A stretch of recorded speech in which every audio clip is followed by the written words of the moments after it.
Hi ಎಲ್ಲ ವಿದ್ಯಾರ್ಥಿಗಳೇ. So ಎಲ್ಲರೂ ಕೂಡ ಗಣಿ ಎಜು ಎಕ್ಸ್ಪರ್ಟ್ ಯೂಟ್ಯೂಬ್ ಚಾನಲ್ಗೆ ಸ್ವಾಗತ ಸುಸ್ವಾಗತ. ಓಕೆ, ಈಗ ಯಾರೆಲ್ಲ 4th ಇಯರ್ ಪಾಸ್ಔಟ್ ಆಗ್ತಾಯಿದ್ದಾರೆ ಸ್ಟೂಡೆಂಟ್ಗೆ, ಅವ್ರಿಗೆ ತುಂಬ ಅಂದರೆ ಸಿಕ್ಕಾಪಟ್ಟೆ ಕ್ವೆಶನ್ ಕಾಡ್ತಾ ಇರ್ತದೆ. After B S nursing what next ಅಂತಂದು. ಓಕೆ, ಸ್ಟಾರ್ಟಿಂಗ್ ನಿಮಗೆ PUC ಮುಗಿದ ತಕ್ಷಣ ನಾವು ಯಾವ ಕೋರ್ಸ್ ಮಾಡಬೇಕು, ನಾನೇನಾದರೂ ಈ ನರ್ಸಿಂಗ್ ಚೂಸ್ ಮಾಡ್ಕೊಳ್ಳಾ, ಅಥವಾ ಏನಾದರೂ ಬೇರೆ ಇಂಜಿನಿಯರಿಂಗ್ ಹೋಗ್ಲಾ, ಅಥವಾ ಇನ್ನೂ ಕೂಡ ಬೇರೆ ಬೇರೆ ನಾರ್ಮಲ್ ಡಿಗ್ರಿ ಮಾಡ್ಕೊಂಡು ಹೋಗ್ಲಾ, ಅಥವಾ ಸ್ವಲ್ಪ ಕೂತ್ಬಿಟ್ಟು ಲಾಂಗ್ ಟರ್ಮ್ ಕೂತು MBBS ಈ ಥರ ಹೋಗ್ಲಾ. ಓಕೆ, ಅಂದರೆ ಬೇರೆ ರೀತಿ ಇರ್ತವೆ ಬಿಡಿ, ನಿಮಗೆ ಸಿಕ್ಕಾಪಟ್ಟೆ ಪಾತು ಇರ್ತವೆ. ಸೊ ಅದೇ ರೀತಿಯಾಗಿ ಕೂಡ ಈಗ ನಮ್ಮದು BS ನರ್ಸಿಂಗ್ ಮುಗಿತಪ್ಪ. BS ನರ್ಸಿಂಗ್ ಮುಗಿದ ತಕ್ಷಣ ಏನೆಲ್ಲ ಮಾಡಬೇಕು ನಿಮಗೆ, ನಾನು ಸದ್ಯಕ್ಕೆ ನಿಮಗೆ ತಮಿಳಲ್ಲಿ ಓನ್ಲಿ 5 ಥಿಂಗ್ಸ್ನ ಕೊಟ್ಟಿದ್ದೀನಿ. ಈಗ ಸದ್ಯಕ್ಕೆ ಈ ವಿಡಿಯೋದಲ್ಲಿ ಕೂಡ 5 ಥಿಂಗ್ಸ್ ಮಾತ್ರ ಮಾತಾಡ್ತಿದ್ದೀನಿ. ಓಕೆ, ಏನೆಲ್ಲ ಆಪರ್ಚುನಿಟಿ ಇರ್ತವೆ ಒಂದೊಂದಾಗಿ ತಿಳ್ಕೊತ ಹೋಗೋಣ. ಬನ್ನಿ ಸ್ಟಾರ್ಟ್ ಮಾಡೋಣ. ಓಕೆ, ಈಗ ಯಾರನ್ನಾದರೂ ಕೇಳ್ರಿ, ನಾನು BS ನರ್ಸಿಂಗ್ ಮುಗಿದ ತಕ್ಷಣ ಎಸ್ಪೆಷಲಿ ಹುಡುಗಿರು, ಈಗ ಸದ್ಯಕ್ಕೆ ಹುಡುಗರು ಸ್ವಲ್ಪ ಕಡಿಮೆ ಆಗ್ತಿದ್ರೆ, ಹುಡುಗಿರು ಏನು ಮಾಡ್ತಾರೆ ಅಂತಂದರೆ MSc ಮುಗಿದ ತಕ್ಷಣ ನಾವು ಏನು ಮಾಡೋಣ ಅಂತಂದರೆ, BS ನರ್ಸಿಂಗ್ ಮುಗಿದ ತಕ್ಷಣ ಏನು ಮಾಡೋಣ, MS ನರ್ಸಿಂಗ್ ಮಾಡೋಣ ಅಂತಂದು ಎಲ್ಲರೂ ಕೂಡ ತಲೆಯಲ್ಲಿ ಕೂತ್ಬಿಟ್ಟದ. ಓಕೆ ಮಾಡಿ, ಯಾಕೆ ನಾನು ಯಾವುದೂ ಕೂಡ ಇಲ್ಲಿ ಯಾವುದೂ ಕೂಡ ಬೇಡನಲ್ಲ, ಬೇಕು ಅಂತ ನಾನು ಹೇಳಲ್ಲ. ಕೆಲವೊಂದಿಷ್ಟು ಕೊನೆಗೆ ಬೇಕಾದ್ರೆ ಸಜೆಸ್ಟ್ ಮಾಡೋಂಗಿದ್ರೆ ಮಾಡ್ತೀನಿ. ಈಗ BS ನರ್ಸಿಂಗ್ ಮುಗಿದ ತಕ್ಷಣ MSc ನರ್ಸಿಂಗ್ ಮಾಡ್ತೀನಿ. ಆಲ್ಮೋಸ್ಟ್ ಭಾಳಷ್ಟು ಕ್ವಶನ್ಸ್ ಕಾಡೋದು ಅಂದರೆ ಕ್ವಶನ್ ಬರೋದಿಲ್ಲ. MS ನರ್ಸಿಂಗ್ ಮಾಡ್ತಾರೆ ಅಂದ್ರೆ ಹೈಯರ್ ಏನಾದರೂ ಸ್ಟಡಿಗೆ ಹೋಗಬೇಕಾಗಿತ್ತು ಅಂತಂದರೆ. ಓಕೆ, ಸೊ ಯಾರೆಲ್ಲ ಟೀಚಿಂಗಲ್ಲಿ ಇಂಟ್ರೆಸ್ಟ್ ಇತ್ತಂದರೆ ಅವ್ರು ಏನು ಮಾಡ್ತಾರೆ, MS ನರ್ಸಿಂಗ್ ಚೂಸ್ ಮಾಡ್ತಾರೆ. ಓಕೆ, ನೀವು MS ನರ್ಸಿಂಗ್ ಚೂಸ್ ಮಾಡಿದರೆ ನಿಮ್ಗೆ ಏನೆಲ್ಲ ಆಗಬಹುದು, ಲೈಕ್ ಅಂದರೆ ಯಾವೆಲ್ಲ ತೊಗೋಬೋದು ನಿಮಗೆ ಗೊತ್ತಿರುವ ಬಗ್ಗೆ. ಮೆಡಿಸರ್ಜ್ ತೊಗೊಳ್ತೀವಿ. ಓಕೆ, MSN ಅಂದರೆ ಲೈಕ್ ಮೆಡಿಸರ್ಜ್ ನರ್ಸಿಂಗ್ ತರ್ತಾರೆ, ಅಂದರೆ ಮೆಡಿಕಲ್ ಸರ್ಜಿಕಲ್ ನರ್ಸಿಂಗ್ ತೊಗೊತೀರಿ, ಆ್ಯಂಡ್ ಕಮ್ಯುನಿಟಿ ಹೆಲ್ತ್ ನರ್ಸಿಂಗ್ ತೊಗೊತೀರಿ. ಓಕೆ, ಆ್ಯಂಡ್ ಪಿಡಿಯಾಟ್ರಿಕ್ ತೊಗೊತೀರಾ ಅಥವಾ ಸೈಕೆಟ್ರಿಕ್ ತೊಗೊತೀರಿ.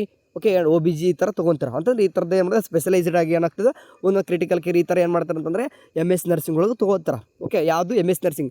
ಇದರಿಂದ ಮಾಡೋದ್ರಿಂದ ನಿಮ್ಗೆ ಭಾಳ ಗೊತ್ತಿರುವಾಗೆ ಟೀಚಿಂಗ್ ಸೈಡ್ ಇಂಟ್ರೆಸ್ಟ್ ಇರ್ತಾರೆ. ಸೊ ಒಳ್ಳೆ ನಿಮಗೂ ಕೂಡ ಒಳ್ಳೆ ಗ್ರೋತ್ ಆ್ಯಂಡ್ ಡೆವಲಪ್ಮೆಂಟ್ ಚೆನ್ನಾಗಿ ಆಗ್ತಾರೆ, ಇಲ್ಲ ಅಂತಲ್ಲ. ಒಳ್ಳೆ ರೀತಿಯಾಗಿ ಡೆವಲಪ್ಮೆಂಟ್ ಯಾವುದು ಕೂಡ ನಾನು ಇಲ್ಲ ಅಂತಲ್ಲ, ಎಲ್ಲನೂ ಕೂಡ ಗುಡ್. ಓಕೆ, ಯಾರಿಗೆ MS ನರ್ಸಿಂಗ್ ಮಾಡೋ ಗುಡ್ ಸ್ಯಾಲ್ರಿ ಕೂಡ ಚೆನ್ನಾಗಿರ್ತದೆ. ಓಕೆ, ಆ್ಯಂಡ್ ಆಲ್ಸೋ ನಿಮ್ಮ ಮುಂದೆ ನಿಮ್ಗೆ ಗೊತ್ತಿರುವಾಗೆ ಯಾರೆಲ್ಲ ಈ ಥರ ಮಾಡ್ತಾರೆ ನಿಮಗೆ PhD ಕೂಡ ಮಾಡುವಂಥದ್ದು, ಅಂದರೆ PhD ಕೂಡ ಅವೈಲೇಬಲ್ ಇರ್ತದೆ MS ನರ್ಸಿಂಗ್ ಮುಗಿದ ತಕ್ಷಣ. Okay next. Okay, MS nursing ಅಂತ ಬಿಟ್ಟರೆ ನೆಕ್ಸ್ಟ್ ಬರೋದು ಎಲ್ಲರೂ ಕೂಡ ಏನು ಮಾಡ್ತಾರೆ ಅಂತಂದರೆ, ಓಕೆ ನೆಕ್ಸ್ಟ್ ಬರೋದೇ competitive examination. Okay, competitive examination ಅದರಲ್ಲೂ ಕೂಡ ಎಸ್ಪೆಷಲಿ ಅಂತಂದರೆ central government. Okay, central government ನಂಬ್ತಾರೆ, ಆ್ಯಂಡ್ ನಮ್ಮ ಕರ್ನಾಟಕದಲ್ಲಿ ಸ್ಟೇಟ್ ಗೌರ್ಮೆಂಟ್ ಮಾತ್ರ ನಮ್ಕೊಂಡು ಕೂರಲ್ಲ. ಓಕೆ, ಈಗ ಕಾಂಪಿಟೇಟಿವ್ ಎಕ್ಸಾಮ್ ಅಂತ ಅಂದ ತಕ್ಷಣ ನಿಮ್ಗೆ ಗೊತ್ತಿರೋ ಎಲ್ಲರೂ ಕೂಡ ಕ್ವಶನ್ ಒಂದೇ, ನಾರ್ಸೈಟ್. ಯಾಕಂದರೆ ಜಾಸ್ತಿ ಪೋಸ್ಟ್ ಕರೆಯೋದು ಅವರೇ. ಓಕೆ, ಸೆಂಟ್ರಲ್ ಗೌರ್ಮೆಂಟಿಗೆ ಭಾಳಷ್ಟು ನೀಡ್ ಇರ್ತದೆ. ಸೊ ಹಂಗಾಗಿ ನಾರ್ಸೈಟೇ ತೊಗೊಳ್ತಾರೆ. ಓಕೆ, ಆ್ಯಂಡ್ ಅಲ್ಲಿ ಗೊತ್ತಿರುವಾಗೆ ನಿಮಗೆ ನಾರ್ಸೈಟ್ ಅದು ಒಂದು ಮೇನ್ ಆಗಿ ತೊಗೊಂಡ್ರೆ, ನೆಕ್ಸ್ಟ್ CRE ಕರಿತಿರ್ತಾರೆ, RRB ಕರಿತಾರೆ. ಓಕೆ, ಅಂದರೆ ಭಾಳಷ್ಟು ಇದ್ದಾವೆ, ನಮಗೂ ಕೂಡ ಅಷ್ಟೊಂದು ಗೊತ್ತಿಲ್ಲ ಅಂದರೂ ಕೂಡ ಏನಂತಂದರೆ ಒಂದೊಂದು ಟೈಮ್ ನಮಗೆ ಗೊತ್ತಿರಲ್ಲ, ಎಷ್ಟೊಂದು ಸಡನ್ ಹೋಗ್ಬಿಡ್ತವೆ. ಸೊ ಹಂಗಾಗಿ ಏನು ಮಾಡಿರ್ತಂದರೆ ಭಾಳಷ್ಟು ಕಡೆ ಈಗ ಏನು ಮಾಡಿರಿ, ಅಲ್ಲಲ್ಲೇ ಸರ್ಚ್ ಮಾಡ್ಕೋತಾ ಇರಬೇಕಾಗುತ್ತೆ ನೀವು. ಓಕೆ, ಈವನ್ ನಿಮಗೆ ಕ್ಲೋಸ್ ಕಾಂಟ್ಯಾಕ್ಟ್ ಇರ್ತಕ್ಕಂಥ ಲೆಕ್ಚರರ್ಸು ಕೂಡ ಗೊತ್ತಿರಲ್ಲ, ಅಷ್ಟೊಂದು ಏನಾಗ್ತಿರ್ತವೆ ಅಂತಂದರೆ ಕರಿತಾ ಇರ್ತಾರೆ ಸಡನ್. ಫಾರ್ ಎಕ್ಸಾಂಪಲ್ ಏನಪ್ಪ ಅಂದರೆ ಕಾಂಪಿಟೇಟಿವ್ ಎಕ್ಸಾಮು ಯಾವುದೋ ಒಂದು ಹಾಸ್ಪಿಟಲ್ ಒಂದು ಎಕ್ಸಾಮ್ ನಡೆಸ್ಕೊಂಡು ತೊಗೋತಿರ್ತಾರೆ, ರಿಕ್ರೂಟ್ಮೆಂಟ್ ಮಾಡ್ಕೊತಿರ್ತಾರೆ. ಮತ್ತು ಸೊ ಅದೆಲ್ಲ ಕೂಡ ಗೊತ್ತಿರಬೇಕು. ನಿಮ್ಗೆ ಒಂದೇ ಪೋಸ್ಟ್ ಕರೀಲಿ, ಎಕ್ಸಾಮ್ ಬರೀಲಿ, ಎಕ್ಸ್ಪೀರಿಯನ್ಸ್ ಆಗುತ್ತೆ, ಅದರಿಂದ ನಾಲೆಜು ಕೂಡ ಬರ್ತದೆ. ತಲೆ ಕೆಡಿಸ್ಕೊಬಿಡ್ರಿ, ಯಾವುದು ಕೂಡ ವೇಸ್ಟ್ ಅಲ್ಲ. ಆ್ಯಂಡ್ ಹೈಲಿ ಕಾಂಪಿಟೇಷನ್ ಮಾತ್ರ ಸಿಕ್ಕಾಪಟ್ಟೆ ಇದೆ, ಅದನ್ನು ತಲೆ ಇಟ್ಕೋರಿ. ಇದ್ರ ಬಗ್ಗೆ ನೆಕ್ಸ್ಟ್ ಮಾತಾಡ್ತೀನಿ. ಸದ್ಯಕ್ಕೆ ಏನಂತಂದರೆ ಕಾಂಪಿಟೇಟಿವ್ ಎಕ್ಸಾಮು ಈ ಸದ್ಯಕ್ಕೆ ಮಾತ್ರ ಭಾಳಷ್ಟು ಹೈಲಿ ಕಾಂಪಿಟೇಟಿವ್ ಇದೆ. ಬರೀ ಜಸ್ಟ್ ಕಾಂಪಿಟೇಷನ್ ಅಲ್ಲ, ಹೈಲಿ ಕಾಂಪಿಟೇಟಿವ್ ಎಕ್ಸಾಮಿನೇಷನ್ ನಡೀತಿರ್ತವೆ. ಆ್ಯಂಡ್ ಈಗ ಲಕ್ಷಾಂತರ ಸ್ಟೂಡೆಂಟ್ ಕೂಡ ಏನು ಮಾಡ್ತಾ ಇದ್ದಾರೆ, ಇಂಟ್ರೆಸ್ಟ್ ಇದಕ್ಕೂ ಭಾಳ ತೋರಿಸ್ತಾ ಇದ್ದಾರೆ. ಆ್ಯಕ್ಚುಲಿ ಎಲ್ಲೋ ಅಂದರೆ ಬೇರೆ ದೂರ ಸ್ಟೇಟ್ಗೆಲ್ಲ ಹೋಗ್ಬಿಟ್ಟು ಏನು ಮಾಡ್ತಾ ಇದ್ದಾರೆ, ಆಫ್ಲೈನ್ ಕೋಚಿಂಗ್ ತೊಗೊಳ್ತಿದ್ದಾರೆ, ಆ್ಯಂಡ್ ಆನ್ಲೈನ್ ಕೋರ್ಸ್ ತೊಗೊಂಡು ಓದ್ತಾ ಇದ್ದಾರೆ. ಆ್ಯಂಡು ಏನು ಎಲ್ಲ ಅಂದರೆ ಈವನ್ ಜಾಬ್ ಮಾಡ್ತಾನೆ ಕೂಡ ಕೆಲವೊಂದು ಏನು ಮಾಡ್ತಾ ಇದ್ದಾರೆ, ಕಾಂಪಿಟೇಟಿವ್ ರೆಡಿ ಆಗ್ತಿರ್ತಾರೆ. ಸೊ ಇದು MS ನರ್ಸಿಂಗ್ ಬಿಟ್ಟರೆ ನೆಕ್ಸ್ಟ್ ಕಾಂಪಿಟೇಟಿವ್ ಎಕ್ಸಾಮ್ಸ್ ಜಾಸ್ತಿ ಪ್ರಿಪೇರ್ ಮಾಡ್ತಾ ಇದ್ದಾರೆ. ನೆಕ್ಸ್ಟ್ MSc ಆಯಿತು, ಆ್ಯಂಡ್ ಕಾಂಪಿಟೇಟಿವ್ ಎಕ್ಸಾಮ್ ಇಲ್ಲೇ ಓದ್ತೀನಿ ನಮ್ಮ ಇಂಡಿಯಾದಲ್ಲಿ ಅನ್ನೋಕ್ಕೆ ಎಲ್ಲನೂ ಕಾಂಪಿಟೇಟಿವ್ ಆಯಿತು. ಆ್ಯಂಡ್ ಥರ್ಡ್ ಬರೋದು ಅಬ್ರಾಡ್. ಯಾಕೆ ಅಬ್ರಾಡ್ ನಮ್ಮ ಏನು ಮಾಡ್ತಾರೆ, ನಿಮ್ಮಲ್ಲಿರ್ತಕ್ಕಂಥ ಸ್ಕಿಲ್ ನಾಲೆಜ್ ನಮ್ಮ ದೇಶದಲ್ಲಿ use ಮಾಡ್ಕೊಳ್ಳಲ್ಲ.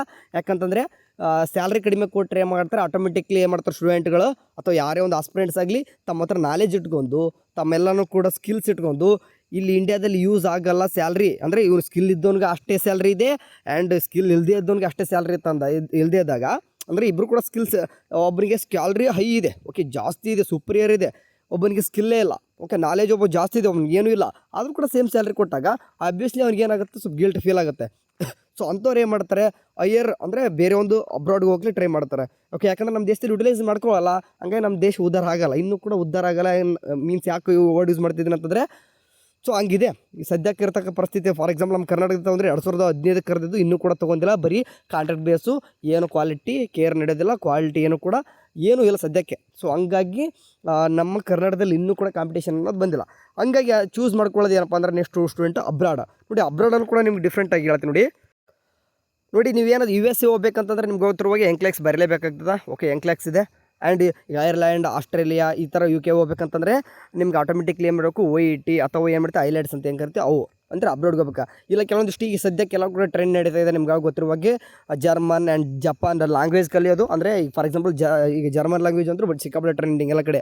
A1 A2 B1 B2 ಅಂತಂದು ಲ್ಯಾಂಗ್ವೇಜ್ ಎಲ್ಲ ಕೂಡ ಕಲಿತು B2 ಕ್ಲಿಯರ್ ಮಾಡಿಕೊಂಡು ವಿತ್ ಎಲ್ಲ ಕೂಡ ಯಾರಾದರೂ ಒಂದು ಏಜೆನ್ಸಿ ಥ್ರೂ ಏನು ಮಾಡ್ತಾರೆ ಅಂತಂದರೆ ವೀಸಾ ತೊಗೊಂಡು ಹೋಗ್ತಾರೆ. ಆಲ್ಮೋಸ್ಟ್ ಸದ್ಯಕ್ಕೆ ಟ್ರೆಂಡ್ ಇದು ಕೂಡ ನಡೀತದೆ. ಓಕೆ, ಅಂದರೆ MSc ಆ್ಯಂಡ್ ಕಾಂಪಿಟೇಟಿವ್ ಎಕ್ಸಾಮ್ ಇಂಡಿಯಾದಲ್ಲಿ ಓದೋದು, ನೆಕ್ಸ್ಟ್ ಬಿಟ್ಟರೆ ಅಬ್ರಾಡ್ಗೆ ಹೋಗೋಂಥದ್ದು 3 ಚಾನ್ಸ್. ಓಕೆ, ಆ್ಯಂಡ್ ಕೆಲವೊಂದಿಷ್ಟು ಈಗ 4ನೇದು ಬಂದುಬಿಟ್ಟೆ ನಿಮಗೆ ಗೊತ್ತಿರುವಾಗೆ MBA ಅಂತ ಹೇಳಿದೆ ನಾನು. ಓಕೆ, MBA ಅಂತಂದ್ರೆ ಹಾಸ್ಪಿಟಲ್ ಅಡ್ಮಿನಿಸ್ಟ್ರೇಷನ್ ಆ್ಯಂಡ್ ಮ್ಯಾನೇಜ್ಮೆಂಟ್ ಅನ್ನೋದು. ಇದನ್ನೇನು ಮಾಡ್ತಾರೆ ಅಂದರೆ ತೀರಾ ಕಡಿಮೆ ಬಟ್ ವೆರಿ ಎಫೆಕ್ಟಿವ್ ಆಯಿತಾ. ಈಗ ಏನು ಮಾಡ್ತಾರೆ ಅಂತಂದರೆ ಈಗ ಆಫ್ಟರ್ 4 ಇಯರ್ BS ನರ್ಸಿಂಗ್ ಮುಗಿಸ್ಕೊಂಡ್ಬಿಡ್ತಾರೆ. ಕೆಲವೊಂದಿಷ್ಟು ಹುಡುಗರು ಏನು ಮಾಡ್ತಾರೆ ಅಂತಂದರೆ ಈ ಥರ ಇಂಟ್ರೆಸ್ಟ್ ಇರ್ತದೆ. ಓಕೆ, ಲೈಕ್ ಎಕ್ಸಾಂಪಲ್ ನಿಮಗೆ ಒಂದೊಂದು ಕೆಲವೊಂದಿಷ್ಟು ಕಾಲೇಜಸ್ಸಲ್ಲಿ ಏನು ಮಾಡ್ತಾರೆ ಎಂಟ್ರೆನ್ಸ್ ಎಕ್ಸಾಮಿನೇಷನ್, ಈಗ for example cat mat examination ಎಲ್ಲ ಕೂಡ ಎಕ್ಸಾಮಿನೇಷನ್ ಮಾಡಿಕೊಂಡೇ ತೊಗೊತಾರೆ. ಓಕೆ, ಸೊ ಇದನ್ನು ಕೂಡ ಒಳ್ಳೆ ಸದ್ಯಕ್ಕೆ ಇನ್ನೂ ಕೂಡ ಅಷ್ಟೊಂದಾಗಿಲ್ಲ ಬಟ್ ವೆರಿ ಇಂಪಾರ್ಟೆಂಟ್. ಓಕೆ, ಅಂದರೆ ಹಾಸ್ಪಿಟಲ್ ಅಡ್ಮಿನಿಸ್ಟ್ರೇಷನ್ ಆ್ಯಂಡ್ ಮ್ಯಾನೇಜ್ಮೆಂಟ್ ಇಲ್ಲಿ ನಿಮ್ಗೆ ಯಾವುದೇ ರೀತಿ ಬೆಡ್ ಸೈಡ್ ಏನು ಕೂಡ ಇರೋದಿಲ್ಲ, ಅಡ್ಮಿನಿಸ್ಟ್ರೇಷನ್ ಮಾಡೋದಿರ್ತದೆ ಓನ್ಲಿ. ಓಕೆ, ಆ ಥರ ಅಂದರೆ ಓನ್ಲಿ ಅಡ್ಮಿನಿಸ್ಟ್ರೇಷನ್ ಏನೆಲ್ಲ ಮಾಡ್ತಿರ್ತಾರೆ ನೋಡಿರಿ ಹಾಸ್ಪಿಟಲ್ ತೋರಿ, ಅದರದ್ದೇ ಒಂದು ಸಪ್ರೇಟ್ ಆಗಿದೆ. ಓಕೆ, ಯಾರು ಆಫ್ಟರ್ BS ನರ್ಸಿಂಗ್ ಆದಮೇಲೆ ಇದನ್ನು ಕೂಡ ಮಾಡಬಹುದು ಅಂತ ಹೇಳ್ತಿದ್ದೀನಿ. ಆ್ಯಂಡ್ ಆಲ್ಸೋ ನಿಮಗೆ ಗೊತ್ತಿರುವಾಗೆ ಇದಕ್ಕೆ 2 ವರ್ಷ ಇರ್ತದೆ. ಓಕೆ, ಡ್ಯೂರೇಷನ್ ಬಂದುಬಿಟ್ಟು 2 ವರ್ಷ ಆಯಿತಾ. ಆ್ಯಂಡ್ ನೆಕ್ಸ್ಟ್ 5th ಬಂದುಬಿಟ್ಟು ಕ್ಲಿನಿಕಲ್. ಓಕೆ, ಕ್ಲಿನಿಕಲ್ ರಿಸರ್ಚ್ ಅಂತ. ಕ್ಲಿನಿಕಲ್ ರಿಸರ್ಚ್ ಮೀನ್ಸ್ ಕೆಲವೊಂದಿಷ್ಟು ಈಗಾಗಲೇ ಹಾಸ್ಪಿಟ್ಲ್ಗಡೆ ರಿಸರ್ಚ್ ಅಂತ ಇಟ್ಕೊಂಡ್ಬಿಟ್ರೆ ಹೆಸರು. ಸೊ ವಿತ್ ಎಲ್ಲನೂ ಕೂಡ ಪೇಷಂಟ್ ಕೇರ್ ಕೊಡುವ ಜೊತೆಗೆ ರಿಸರ್ಚ್ ಆ್ಯಕ್ಟಿವಿಟೀಸ್ ಕೂಡ ಮಾಡ್ತಿರ್ತಾರೆ. ಹೊಸದಾಗಿ ಏನಾದರೂ ಕಂಡು ಹಿಡಿತೋಗೋದು, ಯಾಕಂದರೆ ನಮ್ಮದು ಇದು ಮುಗಿಯೋದ ಬಂದ ನಮ್ಮದು ಮೆಡಿಕಲ್ಗೆ ಸಂಬಂಧಪಟ್ಟದಾಗ ಏನೋ ಒಂದು ಹೊಸದಾಗಿ ಕಲಿತಾ ಇರ್ತೀವಿ. ಫಾರ್ ಎಕ್ಸಾಂಪಲ್ ನಿಮ್ಗೆ ಹೇಳ್ತೀನಿ, ಸಡನ್ನಾಗಿ COVID-19 ಬಂತಪ್ಪ, ಅದಕ್ಕೆ ವ್ಯಾಕ್ಸಿನ್ ಹೆಂಗೆ ಕಂಡು ಹಿಡಿದ್ರು, ಹೊಸದೇ ಟ್ರೆಂಡ್, ಅದಕ್ಕೋಸ್ಕರ ರಿಸರ್ಚ್ ಮಾಡಿರ್ತಾರೆ. ಓಕೆ, ಹಿಂದೆ ಫಾರ್ ಎಕ್ಸಾಂಪಲ್ ನಮಗೆ ನೋಡಿ ಈಗ ಯಾವುದೇ ಒಂದು ತೊಗೊರಪ್ಪ, ಈ ಒಂದು ಯಾವುದೋ ಮೆಡಿಸಿನ್ ಇದೆ, ಈ ಮೆಡಿಸಿನ್ಗಿಂತ ಇನ್ನೊಂದು ಯಾವುದೋ ಮೆಡಿಸಿನ್ ಕಂಡು ಹಿಡಿದಿರ್ತಾರೆ. ಅಂದರೆ ಅಲ್ಲಿ ರಿಸರ್ಚ್ ಆ್ಯಕ್ಟಿವಿಟೀಸ್ ನಡೆದಿರ್ತಾರೆ. ಇದಕ್ಕೆ ಯಾಕೆ ಜಾಸ್ತಿ ಇಷ್ಟೇ MG ಕೊಡಬೇಕು ಯಾಕೆ. ಫಾರ್ ಎಕ್ಸಾಂಪಲ್ ಪ್ಯಾರಾಸಿಟಮಲ್ ಮೊದಲೆಲ್ಲ 500 mg ಇತ್ತು, ಈ 650 mg ಜಾಸ್ತಿ ಬರ್ತದೆ. ಯಾಕೆ, ಲೈಕ್ ರಿಸರ್ಚ್ ಆ್ಯಕ್ಟಿವಿಟೀಸ್ ನಡೆದಿರ್ತದೆ. ಅದು ಈಗ ಸದ್ಯಕ್ಕೆ ಮೊದಲೆಲ್ಲ 500 mgಗೆ ಕರೆಕ್ಟ್ ಆಗ್ತಿತ್ತು, ನಮ್ಮದು ಏನಾಗ್ತಿತ್ತು ನಮ್ಮ ಬಾಡಿ ಅದಕ್ಕೆ ಕೋಆರ್ಡಿನೇಟ್ ಆಗ್ತಾ ಇರ್ತದೆ. ಬಟ್ ಇವಾಗ 500 ತೊಗೊಂಡ್ರೂ ಕೂಡ ಕರೆಕ್ಟಾಗಿ ಫೀವರ್ ಹೋಗ್ತಿಲ್ಲ. ಅಂದರೆ 650 ತೊಗೋಬೇಕು, ಇನ್ನೂ 150 mg ಜಾಸ್ತಿ ತೊಗೊಂಡ್ರೆ ಹೋಗ್ತಿದ್ದಾವೆ. ಅಂದರೆ ರಿಸರ್ಚ್ ಆ್ಯಕ್ಟಿವಿಟೀಸ್ ಡೈಲಿ ಈ ಥರದ್ದು ಒಂದಲ್ಲ ಸಾವಿರಾರು ಇರ್ತವೆ. ಆ ಥರದ ಆ್ಯಕ್ಟಿವಿಟೀಸ್ ಮಾಡೋದು ಕ್ಲಿನಿಕಲ್ ರಿಸರ್ಚ್ ಕೂಡ ಹೋಗ್ತಾರೆ. ಇದು ಒಂದು. ಓಕೆ, ಈ ಥರದ ಆಪರ್ಚುನಿಟಿ. ಬಟ್ ಭಾಳ ಸ್ಟೂಡೆಂಟ್ ತೊಗೊಳ್ಳೋದು ನಿಮ್ಗೆ ಗೊತ್ತಿರುವಾಗೆ MS ನರ್ಸಿಂಗ್ ತೊಗೋತಾರೆ. ಸ್ಪೆಷಲಿ ಹುಡುಗಿರು ಬಂದಾಗ ನಿಮ್ಗೆ ಗೊತ್ತಿರುವಾಗೆ ಈಗ ಯಾಕಂದರೆ ಟೀಚಿಂಗು ಸ್ವಲ್ಪ ಕಡಿಮೆ ಆಗ್ತಿದೆ. ಓಕೆ, ಆ್ಯಂಡ್ ಅಂದರೆ ಬಟ್ ರೆಪ್ಯುಟೇಷನ್ ಇಲ್ಲ ಅಂತಲ್ಲ ಇದೆ, ಬಟ್ ಸ್ವಲ್ಪ ಅದ್ರ ಬಗ್ಗೆ ಏನಂತಾರೆ ಆ ಒಲವು ಕಡಿಮೆ ಆಗ್ತಿದೆ ಅಂತ ಹೇಳ್ಬೋದು. ಈಗ ನೆಕ್ಸ್ಟ್ ಬಿಟ್ಟರೆ ಕಾಂಪಿಟೇಟಿವ್ ಮಾತ್ರ ಸಿಕ್ಕಾಪಟ್ಟೆ ಓದ್ತಿದ್ರು ಎಲ್ಲರೂ ಕೂಡ. ಹಾಸ್ಪಿಟಲ್ಕಂದ್ರೆ ಏನು ಮಾಡ್ತಾರೆ, ಎಲ್ಲ ಬಿಟ್ಟು ಏನು ಮಾಡ್ಬೋದು ನೀವು ಬೆಸ್ಟ್.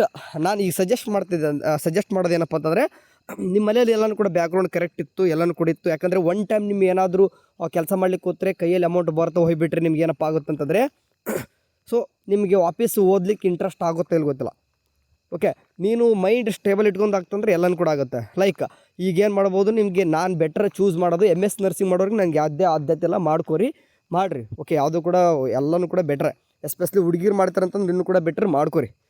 ಹುಡುಗರಿಗೆ ನೀವೇನಾದರೂ ಆ್ಯಂಡ್ ಹುಡುಗಿರು ಕೂಡ ನಿಮಗೂ ಕೂಡ ಕಾಂಪಿಟೇಷನ್ನು ನಮ್ಮ ಕರ್ನಾಟಕದಲ್ಲೂ ಕೂಡ ಇವತ್ತಿಂದನೇ ಸ್ವಲ್ಪ ಜಾಸ್ತಿ ಇಂಟ್ರೆಸ್ಟ್ ಬರಲಿ. ಕಾಂಪಿಟೇಷನ್ ನಮ್ಮ ಕರ್ನಾಟಕದಲ್ಲಿ ಸತ್ತು ಹೋಗಿದೆ. ಓಕೆ, ಸ್ವಲ್ಪ ಬರೀ ಎಲ್ಲನೂ ಕೂಡ ಬೇರೆ ಸ್ಟೇಟ್ ಅವರೇ ಯಾವುದಾದ್ರು ಲಿಸ್ಟಲ್ಲಿ ನೋಡೋದು ಬೇಡ, ನಮ್ಮ ಕರ್ನಾಟಕದವರು ಕೂಡ ಇರಲಿ. ಅದರ ವಿಡಿಯೋ ನೋಡ್ತಿದ್ರಲ್ಲ ನೀವು ಕೂಡ ಹಾಕ್ರಿ. ಸೊ 1 ವರ್ಷ ಅಥವಾ 6 ತಿಂಗಳು ಎಲ್ಲಾದರೂ ಕೂಡ ಕೋಚಿಂಗ್ ಹೋರಿ. ಇಲ್ಲ ನಮ್ಮ ಕರ್ನಾಟಕದಲ್ಲೂ ಕೂಡ ಕೆಲವೊಂದಿಷ್ಟು ಆನ್ಲೈನ್ ಈಗ ಸ್ಟಾರ್ಟ್ ಮಾಡ್ತಾ ಇದ್ದಾರೆ. ಸೊ ಸಾಧ್ಯ ಆಗಿತ್ತಂತಂದರೆ ನಾನು ನಿಮಗೆ ಸರ್ ಮುಂದೆ ಕೂಡ ಹೇಳ್ತೇನೆ, ಬೇಕಾದ್ರೆ ಹೋಗ್ರಿ, ಕಲೀರಿ. ಓಕೆ, ಯಾಕಂದರೆ ಇವಾಗ ಏನಾದರೂ ಓದಂಗಿದ್ರು ಓದ್ಕೊಂಡ್ಬಿಟ್ಟು ಒಂದು ಬೆಸ್ಟು ಸ್ವಲ್ಪ ಟೈಮ್ನ ಅದಕ್ಕೆ ಸ್ಪೆಂಡ್ ಮಾಡಿದರೆ ಮುಂದೆ ಚೆನ್ನಾಗಿರ್ತದೆ.